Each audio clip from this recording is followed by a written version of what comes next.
Item ಯಾವುದೇ ಇರಲಿ try ಮಾಡಿ ಆಚಿ ಚಿಕನ್ ಮಸಾಲಾ. ನಮಸ್ಕಾರ ಎಲ್ಲರಿಗೂ ಕೂಡ. ಇವತ್ತಿನ ಕಾರ್ಯಕ್ರಮ ಗೊತ್ತು, ನಮ್ಮದು ಹುಟ್ಟುಹಬ್ಬ ಅಂತ. ಖಂಡಿತ ಕೂಡ ನಾನು ಅವಾಗಲೇ ಹೇಳ್ತಿದ್ದೆ ಮೀತರು ಬರ್ತಾರೆ ಅಂತ. ಖಂಡಿತ ಕೂಡ ಅವ್ರನ್ನ ಪರಿಚಯ ಮಾಡಿಸ್ಬೇಕಲ್ಲ. ಲೇಡಿ ನ್ಯೂಮರಾಲಜಿ ಅಸ್ಟ್ರಾಲಜಿ ಭಾಳ ಅದ್ಭುತವಾಗಿ ಗ್ಯಾರಂಟಿ ಟಿ ವಿಲಿ 4 ಗಂಟೆಗೆ ರಾಜಾಯಿಸ್ತಾ ಇದ್ದಾರೆ ನೋಡಿ. ನಾವು ಪರಿಚಯ ಮಾಡೋಕ್ಕಿಂತ ಮುಂಚೆಲ್ಲ ಕ್ಯಾಮ್ರೆಲ್ಲ ಪಂಚ್ ಆಗಿಬಿಟ್ರು. 100% ಪಂಚ್ ಮಾತುಗಳನ್ನ ಏನು ಹೇಳ್ತಾರೆ ನೋಡೋಣ. ನನ್ನ ಲೈಫಲ್ಲಿ ನಾನು ಹೇಳ್ತಿದ್ದೆನಲ್ಲ, ಬಿಗ್ ಬಾಸ್ ಆದಮೇಲೆ ಇವಾಗಲೂ ಕೂಡ ಲೈವಲ್ಲಿದ್ದ ರೂಪೇಶ್ ಶೆಟ್ಟಿ ಫೋನ್ ಮಾಡಿದರು. ಆಚೆ ಬಂದಮೇಲೆ ನನಗೆ ರೂಪೇಶ್ ಶೆಟ್ಟಿ ಹೆಂಗೆ ಮಗನಾಗಿದ್ದು ಖಂಡಿತ ಕೂಡ ಆಚೆ ಒಂದು ಫ್ರೆಂಡ್ಸ್ ಆಗಿ ನನ್ನ ಲೈಫಲ್ಲಿ ಎಲ್ಲ ರೀತಿಯಲ್ಲೂ ಅವರ ಕುಟುಂಬದವರಾಗಿರ್ಬೋದು ಇವರಾಗಿರ್ಬೋದು ತುಂಬ ಸಪೋರ್ಟ್ ಮಾಡಿದ್ರು. ಹಾಗಾಗಿಯೇ ಇವತ್ತಿನ ಕಾರ್ಯಕ್ರಮ ಅವ್ರಿಗೆ ಅರ್ಪಿಸ್ತೀನಿ ಅಂತ ಹೇಳ್ತಿದ್ದೆ. ಹಾಗಾಗಿ ಯಾವುದೇ ಒಂದು ಸಬ್ಜೆಕ್ಟಲ್ಲಿ ರಾತ್ರಿ 1 ಗಂಟೆಯಲ್ಲಿ 2 ಗಂಟೆಯಲ್ಲಿ 3 ಗಂಟೆಯಲ್ಲಿ ನಾವು ಡಿಸ್ಕಷನ್ ಮಾಡ್ತೀವಿ. ಇವತ್ತು 6 ನಕ್ಷತ್ರದ ಬಗ್ಗೆ ಸಾಕಷ್ಟು ಮಾತಾಡ್ತಿದ್ರು. ಹಾಗಾಗಿ ಇದನ್ನೆಲ್ಲನೂ ನಾವು ಒಂದು ವಾರದಿಂದಲೂ ಮೀತಾ ಮೇಡಮ್ ನಾವೆಲ್ಲ ಡಿಸ್ಕಷನ್ ಮಾಡ್ತಾ ಹೋದು.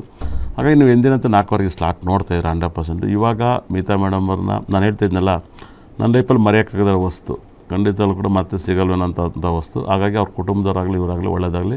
ಹೇಳಿ ಮೇಡಮ್ ಅವ್ರು, ಏನು ಅನ್ಸುತ್ತೆ ನಮ್ಮ ಬರ್ತಾಳೆ ನಿಮ್ಮ ಮಾತುಗಳು? ಮೊದಲಿಗೆ ನಮಸ್ತೆ ಎಲ್ಲ ವೀಕ್ಷಕರಿಗೂ ಕೂಡ. ಅದೇ ರೀತಿ ಇವತ್ತು ಮೊದಲಿಗೆ ನಿಮಗೆ ಹುಟ್ಟುಹಬ್ಬದ ಹಾರ್ದಿಕ ಶುಭಾಶಯಗಳು ಸರ್. ಯಾವಾಗಲೂ ತುಂಬ ಚೆನ್ನಾಗಿರಿ, ನಗ್ನಗ್ತಾ ಇರಿ, ಮತ್ತು ಸಕ್ಸಸ್ ಅನ್ನೋದನ್ನು ಮುಂದೆನೂ ತುಂಬ ಹೆಚ್ಚಿನದಾಗಿ ನೋಡ್ತಾ ಹೋಗಿ. ಇನ್ನೇನು ಹೇಳೋಕ್ಕೆ ಇಷ್ಟಪಡ್ತೀರಾ? ಅಷ್ಟೇನಾ? ಏನು ಅನಿಸುತ್ತೆ ನಿಮ್ಮ ಅಸ್ಟ್ರಾಲಜಿ? ನಿಮ್ಮ ಭಾಳ ವಿಶೇಷವಾಗಿ ನಾವೆಲ್ಲ ಡಿಸ್ಕಷನ್ ಮಾಡ್ತೀವಿ. ಪಾಪ ನಿಮ್ಮ ಯಜಮಾನ ಪಾಪ ತುಂಬ ಸಪೋರ್ಟ್ ಮಾಡ್ತಾರೆ. ನಾವು ಮಾತಾಡ್ತಿರೋ ಕೇಳಿಸ್ಕೊತಿರ್ತಾರೆ ಎಷ್ಟೊತ್ತಿನಲ್ಲಿ. ಏನು ಅನಿಸುತ್ತೆ? ಹೌದು, ಅಂದರೆ ಇಷ್ಟೊಂದು ಟೆಂಪಲ್ ಎಲ್ಲ ಒಟ್ಟೊಟ್ಟಿಗೆ ಟ್ರಿಪ್ ಮಾಡ್ತೀವಿ, ಅದೆಲ್ಲ ಏನು ಅನಿಸುತ್ತೆ? ಟೆಂಪಲ್ ಟ್ರಿಪ್ ಮಾಡಿದ್ದೀವಿ, ಮತ್ತು ಆಸ್ಟ್ರಾಲಜಿ ಬಗ್ಗೆ ತುಂಬಾ ಡಿಸ್ಕಸ್ ಮಾಡ್ತೀವಿ. ಜೊತೆಗೆ ಏನಪ್ಪ ಅಂತಂದರೆ ಯಾವುದೋ ಒಂದು ವಿಷಯ ಮಾತಾಡಬೇಕಾದ್ರೆ ನಮ್ಮನೇಲಿ ಡಿಸ್ಟರ್ಬ್ ಮಾಡಲ್ಲ. ಅಂದರೆ ಏನೋ ಒಂದು ಇವರು ನಾಳೆ ಹೋಗಿ ಮಾತಾಡಬೇಕು, ಇಲ್ಲ ಅದ್ರ ಬಗ್ಗೆ ಏನೋ ಡಿಸ್ಕಸ್ ಮಾಡ್ತಿದ್ದಾರೆ ಅಂತ ಡಿಸ್ಟರ್ಬ್ ಮಾಡೋದಿಲ್ಲ. ಅದೊಂದು ನಂಗೆ ತುಂಬ ಒಳ್ಳೆ ವಿಷಯ. ಅಂದರೆ ಸಪೋರ್ಟ್ ಮಾಡ್ತಾರೆ ನಮ್ಮ ಮನೆಯವರು ಅಂತ ಹೇಳ್ಬೋದು. ನಿಮ್ಮ ಯಜಮಾರು ದೇವ್ರು ಅಂತಾರೆ ಈ ಭೂಮಿಲಿ. ನಾನು ಯಾವಾಗಲೂ ಹೇಳ್ತೀನಿ, ನಿಮ್ಮ ಯಜಮಾರು ಭಾಳ ದೇವ್ರು ಅಂತಾರಂತ. ಒಂಥರ ನಿಮ್ಗೆ ತುಂಬ ಸಪೋರ್ಟ್ ಮಾಡಿದ್ದಾರೆ. ಈ ಮಟ್ಟಕ್ಕೆ ಮೀತವರು ಇಷ್ಟು ಮಟ್ಟಕ್ಕೆ ಫೇಮಸ್ ಆಗೋಕ್ಕೆ ಭಾಳ ಅದ್ಭುತವಾಗಿ ಅವ್ರ ಯಜಮಾರೇ ಕಾರಣ. ಯಾಕಂದರೆ ಅವ್ರ ಯಜಮಾರನೇ ಒಂದು ಎಲ್ಲ ಗೈಡನ್ನು ಕೂಡ, ಎಲ್ಲ ವಿಷಯನೂ ಕೂಡ, ಒಂದೊಂದು ಪಾಯಿಂಟ್ಸು ಕೂಡ ಏನಾರು ಅವ್ರಿಗೆ ಅರ್ಥ ಆದರೆ ನಿಮ್ಮ ಯಜಮಾರು ನಿಮ್ಗೆ ವಾಟ್ಸಪ್ ಮಾಡ್ತಾರೆ, ಇದು ನೋಡು, ಇದು ಮಾತಾಡು ಅಂತ. ಹಾಗಾಗಿ ನಾವು ಮಾತಾಡ್ಬೇಕಾದ್ರೂ ಕೂಡ ಪಕ್ಕದಲ್ಲಿದ್ದು ಕೇಳಿಸ್ಕೊತಿರ್ತಾರೆ. ಏನು ಅನಿಸುತ್ತೆ ನಿಮ್ಮ ಯಜಮಾರು ಅಷ್ಟೊಂದು ಸಪೋರ್ಟ್ ಮಾಡಿದ್ರು? ನಿಮ್ಮ ಯಜಮಾರು ದೇವ್ರು ಅಂತಾರೆ ನಿಮಗೆ. ಭಾಳ ಅದ್ಭುತವಾಗಿ ನಿಮ್ಮನ್ನು ಕೈ ಹಿಡಿದು 2 ಮಕ್ಳು ಕೊಟ್ಟು, ಮಗಳಿಗೆ ಮದುವೆ ಮಾಡಿ, ನಿಮ್ಮೊಂದು ಮೊಮ್ಮಗು ಇದೆ. ಮೊಮ್ಮಗು ಏನಿಟ್ಟಿದ್ದೀರಾ? ಕೈರವ್ ವಿಹಾನ್. ಏನು ಅನ್ಸುತ್ತೆ ನೇಮು? ತುಂಬ ಚೆನ್ನಾಗಿದೆ. ಒಂದು ಕೈರವ್ ಅಂತ ನಾವಿಟ್ಟಿದ್ವಿ, ವಿಹಾನ್ ಅನ್ನೋದನ್ನ ನೀವು ಟ್ಯೂನ್ ಮಾಡ್ಕೊಟ್ರೆ. ನಿಮ್ಮ ಮೊಮ್ಮಗ 24ನೇ ತಾರೀಕು ಹುಟ್ಟಿದ್ದಾರೆ. ಭಾಳ ವೈಬ್ರೇಷನ್. ನಾವಿಬ್ಬರು ಜ್ಯೋತಿಷ್ಯ ಮಾತಾಡ್ಬೇಕಾರೆ ಇವಾಗ ಮೊನ್ನೆ ಕುಂಭರಾಶಿ ಬಗ್ಗೆ ಮಾತಾಡಿದ್ರಿ. ನಿಮ್ಮದು ಕುಂಭರಾಶಿ, ನಮ್ಮದು ಕುಂಭರಾಶಿ. ಯಾವುದೋ ಮುಚ್ಚುಮರೆ ಹಿಡ್ದಂಗೆ ಮಾತಾಡ್ತೀವಿ ಅಲ್ವಾ? ಏನು ಅನ್ಸುತ್ತೆ ಅದು? ಮತ್ತು ಈ ವರ್ಷ ನೀವು ಪಾಪ ಸಾಕಷ್ಟು, ಈ ವರ್ಷ ನೀವು ಹೇಳಿದ ಮಾತೆಲ್ಲ ನಿಜ ಆಯಿತು. ಏನು ಅನ್ನಿಸ್ತು ನಿಮಗೆ? 2ನೇ ತಾರೀಕು ಆ ಫ್ಲೈಟು ಅನಾಹುತ ಆಗೋದು 6ನೇ ತಿಂಗಳಲ್ಲಿ ಈ ಘಟನೆಗಳೆಲ್ಲ ಹೇಳಿದ್ರಿ, ಸಾಕಷ್ಟು ವಿಷಯವನ್ನು ಹೇಳಿದ್ರಿ.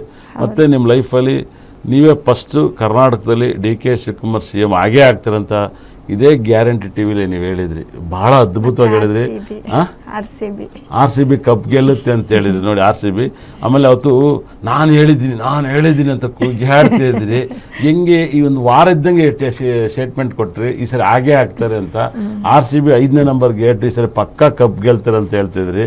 ಭಾಳ ಕುತೂಹಲವಾಗಿ ಇನ್ನೂ ಅಡ್ವಾನ್ಸ್ ಇದ್ದಂಗೆ ನೀವು ಇನ್ಸ್ಟಾಗ್ರಾಮ್ ಐಡಿಲಿ ಹಾಕಿದ್ರಿ. ಸಾಕಷ್ಟು ಜನ ನಿಮಗೆ ಫಾಲೋ ಮಾಡಿದರು. ಇಷ್ಟು ಮಾತು ನಿಜ ಆಗುತ್ತೆ. ಮತ್ತು ಹೆಣ್ಮಕ್ಳಿಗೆ ನೀವು ಭಾಳ ಇಷ್ಟವಾಗಿದ್ದೀರಾ, ಭಾಳ ಅದ್ಭುತವಾಗಿ. ಹೆಣ್ಮಕ್ಳ ಕೈಲಿ ಇವಾಗ ಬಳೆ ನೋಡ್ತಾಯಿದ್ದು ನಾವು ಹಿಂದಿನ ಕೈಲಿ, ಇವಾಗ ನೀವು ಎಲ್ಲರ ಕೈಲೂ ವಾಸ್ತು ಕ್ರಿಸ್ಟಲ್ನ ನೀವು ಕೊಡ್ತಾಯಿದ್ದೀರಾ. ಇದರಲ್ಲೂ ಕೂಡ ನಿಮ್ಮ ಯಜಮಾನರು ನಿಮಗೆ ತುಂಬ ಸಪೋರ್ಟ್ ಮಾಡ್ತಾರೆ. ಎಲ್ಲೆಲ್ಲಿದ್ದಾವೆ ಅವೆಲ್ಲನೂ ತಗೊಬಂದು ಕೊಡ್ತಾರೆ, ಇದನ್ನು ನೋಡು ಏನು ಅಂತ. ಪಾಪ ನಿಮ್ಮ ಯಜಮಾನ ಕೈ ಎಲ್ಲನೂ ಪಾಪ ನಿಮ್ಮ ಯಜಮಾನರು ಒಂಥರ ಹೆಂಗೆ ಅಂದರೆ, ನೀವು ಹೇಳಿದ್ದನ್ನು ಹಂಗೆ ತಂದು ನಿಮಗೆ ನಡೆಸ್ಕೊಡ್ತಾರೆ. ನಿಮ್ಮ ಯಜಮಾರಿಗಂತೂ ನೀವು ಎಷ್ಟು ಪಾದ ಪೂಜೆ ಮಾಡಿರೋ ಸಾಲದು 100%. ಇಲ್ಲ ಅವರೇ ನಿಮ್ಮ ಪಾದ ಪೂಜೆ ಮಾಡಿರೋ ಸಾಲದು 100%. ಯಾಕಂದರೆ ನಾನು ನೋಡಿದ್ದೀನಿ ನಿಮ್ಮ ಯಜಮಾರನ್ನ ಸ್ಟಾರ್ಟಿಂಗಿಂದ ನಿಮಗೆ ಬೆನ್ನೆಲುಬಾಗಿ ನಿಂತಿದ್ದಾರೆ. ಇವತ್ತು ಕೂಡ ಅದೇ ಥರ ಈ ಹೆಣ್ಮಕ್ಳಿಗೆ ನೀವು ಎಲ್ಲರೂ ಕೂಡ ಕಲರ್ ಸ್ಟೋನನ್ನು ಹಾಕಿರ್ತಾರೆ, ಅವ್ರಿಗೆ ಏನಂತ ಗೊತ್ತಿರಕ್ಕಲ್ಲ. ಆದರೆ ನೀವು ಒಂದು ದಶೆ, ಒಂದು ಭುಕ್ತಿಗೆ ಅಂತ ಕರೆಕ್ಟಾಗಿ ಕೊಡ್ತೀರಾ. ತುಂಬ ಜನಕ್ಕೆ ಮಕ್ಕಳಾಗದಿದ್ದವ್ರಿಗೆಲ್ಲ ಕೊಡ್ತಾಯಿದ್ದೀರಾ. ಭಾಳ ವಿಶೇಷ, ಮಕ್ಕಳಾಗದಿದ್ದವ್ರಿಗೆಲ್ಲ ಮಕ್ಕಳಾಗೋಕ್ಕೆ, ಮತ್ತು ಮದುವೆ ಆಗದಿದ್ದವ್ರಿಗೆಲ್ಲ ಸ್ಟೋನನ್ನು ಕೊಡ್ತಾಯಿದ್ದೀರಾ. ನೀವು ಮದುವೆ ಆಗೋಕ್ಕೆ ಯಾವ್ಯಾವ ಮಕ್ಳಿಗೆ ಮದುವೆ ಆಗೋಕ್ಕೆ ಯಾವ್ಯಾವ ಸ್ಟೋನ್ ಅಂತ ಹಾಕ್ಬೇಕು ಅಂತ ಭಾಳ ಅದ್ಭುತವಾಗಿ ಈ ಸ್ಟೋನ್ನ ಕೊಡ್ತೀರಾ. ಈ ನಡುವೆ ಎಜುಕೇಷನ್ ಸ್ಟೋನಲ್ಲಿ ತುಂಬ ವೈಬ್ರೇಷನ್ ತಂದು ಕೊಟ್ಟಿದ್ದೀರಾ. ಮತ್ತು ಹಿಂದೆ ನೀವು ಎಜುಕೇಷನ್ ಬಗ್ಗೆ ಮಾತಾಡಿದ್ರಿ, ಅದು ತುಂಬ ಮಿಲಿಯನ್ ಗಟ್ಟಲೆ ಹೋಗಿತ್ತು. ಫಸ್ಟ್ ಸ್ಟಾರ್ಟಿಂಗೇ ಇನ್ಸ್ಟಾಗ್ರಾಮ್ ಐ ಡಿ ಮಾಡಿದಾಗ ನೀವೇ ಮಾಡಿದ್ರಿ, ಆ ಗಂಧ ಇಟ್ಕೇಳಿ ಅಂತೆಲ್ಲ ಮಾಡಿದ್ರಿ. ಅದು ತುಂಬ ನಿಮ್ಮ ಮೊಬೈಲಲ್ಲಿ ಮಾಡಿ ವಿಷಯ ಮಂತ್ರ ಕೂಡ ಮಂತ್ರ ಹೇಳಿದ್ರಿ, ಅದೆಲ್ಲ ಸಖತ್ತು ಓದಿ. ಮತ್ತು ಆ ಥರ ಎಲ್ಲ ತಗೊಂಡು ಫಸ್ಟ್ ರ್ಯಾಂಕ್ ಬಂದು ನಿಮ್ಮ ಆಫೀಸಲ್ಲಿ ಸ್ವೀಟ್ ಕೊಟ್ಟಿರೋದು ಉಂಟು. ಅದೇ ಥರ ಮಕ್ಕಳು ಆಗದಿದ್ದರು, ತುಂಬ ಕಣ್ಣೀರು ಆಗ್ತಿದ್ದವ್ರಿಗೆ ಸ್ಟೋನ್ ಕೊಟ್ಕೊಂಡು ಮಕ್ಕಳಾಗಿ ನಿಮ್ಮ ಕೈಯಲ್ಲಿ ಎಸ್ಸಿಟ್ಕೊಂಡಿರೋದು ಉಂಟು.